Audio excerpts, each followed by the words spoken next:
Assalamualaikum, jumpa lagi. Kali ini hari Jumat malam menuju sudah weekend ya, menuju hari Sabtu. Kita news update aja nih. Pertama ini ada masih dari Manchester Evening News seperti biasa. Solskjaer needs to repeat what he did in the first Manchester United match. Ada artikel yang berjudul Solskjaer harus mengulangi apa yang dia lakukan di ya pertama kali dia menangani Manchester United. Dulu tuh kan di masa pergantian dari selesai Jose Mourinho ke Ole Gunnar Solskjaer.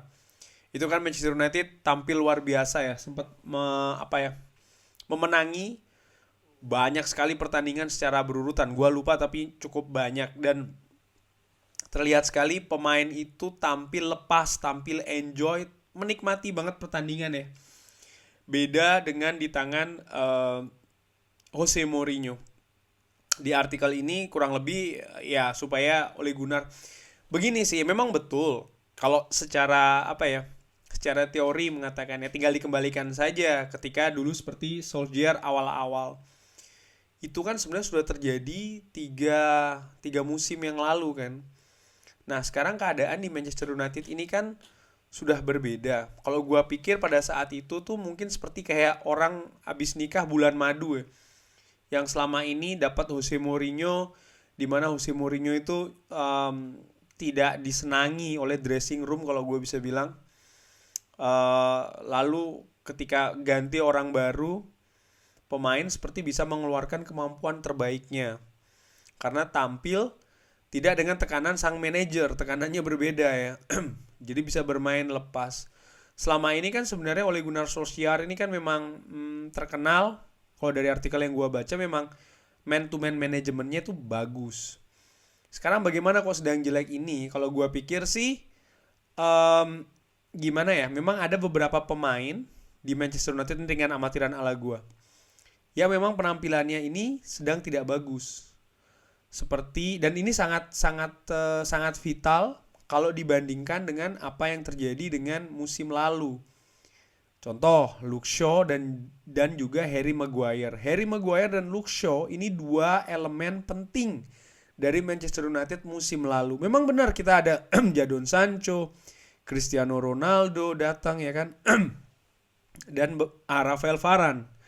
Cuman Jadon Sancho masih belum selesai adaptasinya. Cristiano Ronaldo pun datang di menit-menit akhir juga masih terus dalam ya adaptasi lah kalau gue pikir. Rafael Varane yang ternyata masih cedera.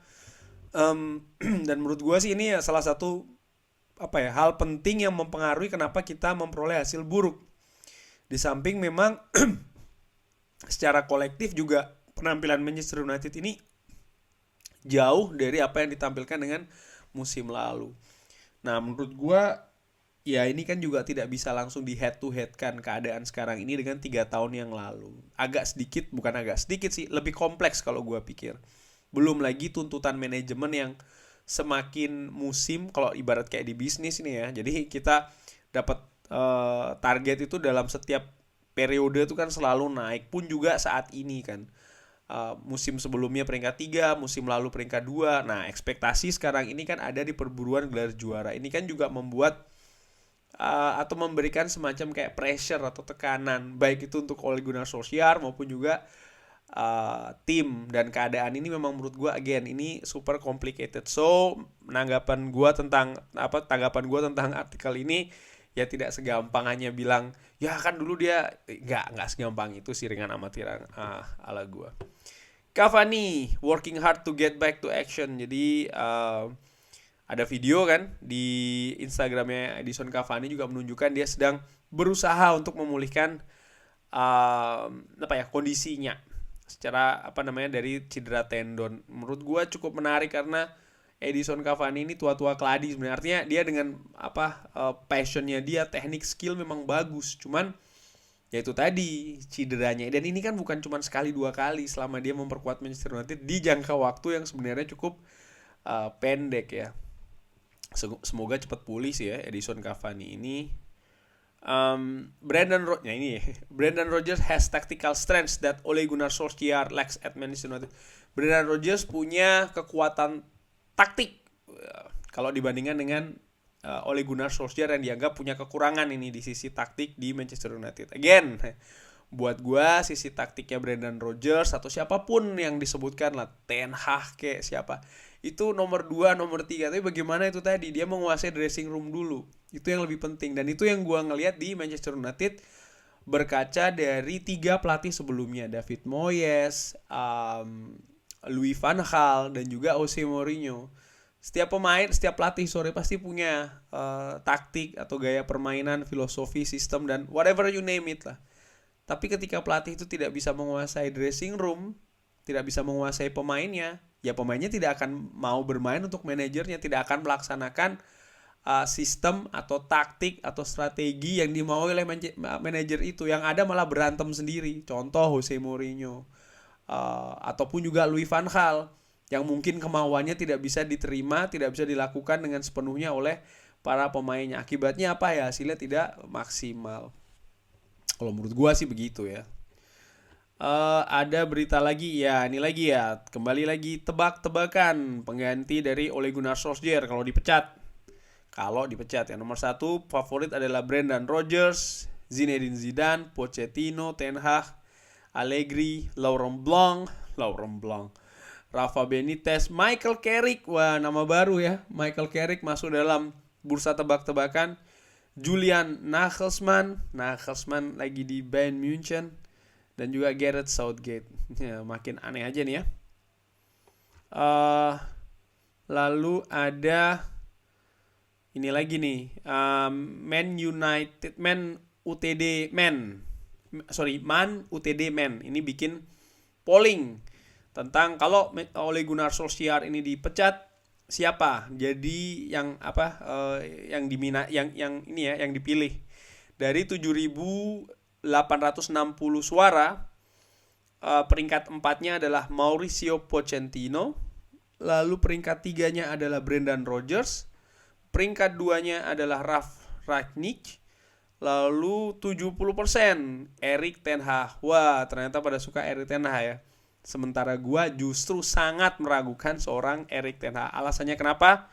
Sudah pernah gua jelaskan di video gua sebelumnya. Ada berita apa lagi? Ralf Rangnick will give Manchester United tactical ingredient they are missing. Ralf Rangnick akan memberikan bahan taktik bagi Manchester United yang mereka tidak punyai atau mereka kehilangan saat ini. Again, ngomong soal taktik, Ralf Rangnick, gue sudah bahas di video gue sebelumnya. Posisi dia sekarang apa, kapan terakhir kali dia melatih, kenapa dia berhenti melatih pada saat itu.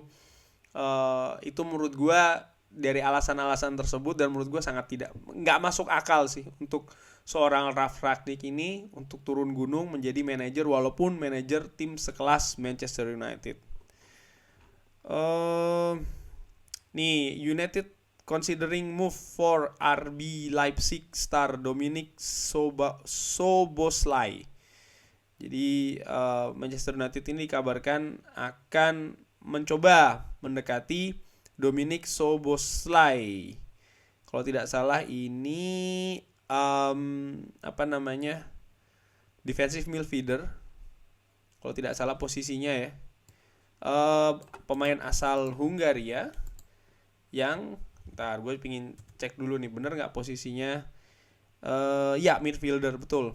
Dan release clause-nya 51 juta pounds. Wah, dan usianya 21 tahun.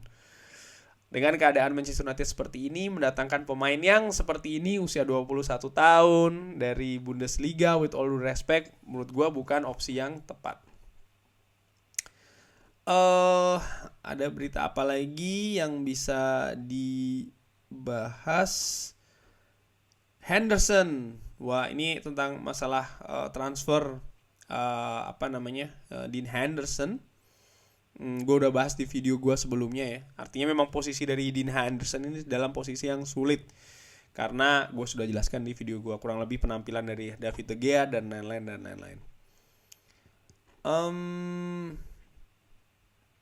Ada kabar lagi soal apa lagi ya? Solskjaer more likely to stay at United. Jadi spekulasi ini masih berlangsung terus untuk Solskjaer. Nih ada 56% berpendapat kalau Ole Gunnar Solskjaer ini akan masih stay di Manchester United sampai dengan Christmas atau Natal. Menurut gue sangat masuk akal karena again jadwal ke depan ini padat, masih ada Arsenal, masih ada Chelsea yang harus dihadapin di bulan November ini. Lalu ketika masuk ke bulan Desember jadwalnya lebih padat, walaupun tim yang dihadapi Manchester United kelasnya lebih ke tim papan tengah maupun papan bawah. Permasalahannya adalah apakah ini akan jadi jaminan? Belum tentu. Gue bilang pertandingan menghadapi Watford ini kunci. Kalau Manchester United bisa bangkit, apalagi menang dengan skor besar, katakanlah ya, ini akan jadi moral booster untuk pertandingan selanjutnya, yaitu adalah menghadapi Villarreal. Kalau menghadapi Villarreal, Manchester United bisa bermain dengan mendapatkan poin di Spanyol, ini jadi booster lagi untuk menghadapi Chelsea. Dan selanjutnya partai kandang menghadapi Arsenal. 2 partai yang menurut gue cukup sulit bagi Manchester United berkaca pada 2 hal. Nomor 1 adalah keadaan Manchester United pada saat ini. Nomor 2 adalah keadaan lawan-lawannya, di mana Chelsea pemuncak klasemen papan atas. Arsenal sedang dalam tren yang sangat-sangat positif. Dan ini butuh sesuatu hal yang spesial untuk bisa menghentikannya. Jadi menurut gue ini sangat penting ya, partai melawan Watford. Dan 4 partai ini yang berjadwal berdampingan ini seperti bola salju ya, pelan-pelan. Jadi satu demi satu. Baru setelahnya kalau lulus, kalau bisa memetik hasil bagus, baru setelahnya ke bulan Desember. Di bulan Desember pun juga demikian. Walaupun menghadapi tim yang di atas kertas harusnya Manchester United bisa menang, tapi kalau seandainya tidak, ini pasti akan berpengaruh di papan klasemen. Peringkat akan semakin keteteran dan lain-lain, dan bukan tidak mungkin kalau keadaannya bisa memburuk, maka akan terjadi perubahan di manajer atau ya tim kepelatihan dari Manchester United. Kita lihat. Kabar selanjutnya adalah nih, ada quote dari Patrice Evra karena dia bertemu ya dalam kaitannya launching bukunya. By the way gue pingin beli nih bukunya, I Love This Game, kayaknya nih bagus nih. Dia menuliskan sesuatu untuk Sir Alex Ferguson. I never scared of you. Saya tidak pernah takut dengan Anda. I was scared to disappoint you, bos. Saya takut untuk membuat Anda kecewa, bos. Menurut gue kalimatnya sangat strong banget ini ya. Meaningful. Ada apa lagi berita? Langsung saja nih, berita terakhir untuk video gue kali ini adalah soal Harry Maguire, yang kebetulan gue juga baru selesai nonton dan mengikuti pertandingannya. Inggris ini menang 5-0 menghadapi Albania, dan Harry Maguire ini menjadi salah satu pencetak gol di pertandingannya. Luar biasa menurut gue. Ada banyak arti dari gol Harry Maguire ini, tapi yang jelas pastinya ini akan menambah kepercayaan diri dari seorang Harry Maguire yang memang sedang tidak bagus, karena kan bertubi-tubi kritik yang dialamatkan kepada dia, dan dia ini membuka gol di menit ke-9, jadi pembuka keran dari 4 gol yang lainnya. Penampilan Harry Maguire juga tadi di sisi di lapangan cukup baik, artinya menggalang pertahanan bersama John Stones dan juga Kyle Walker ya, yang ditampilkan ini menurut gue cukup bagus, cukup efektif.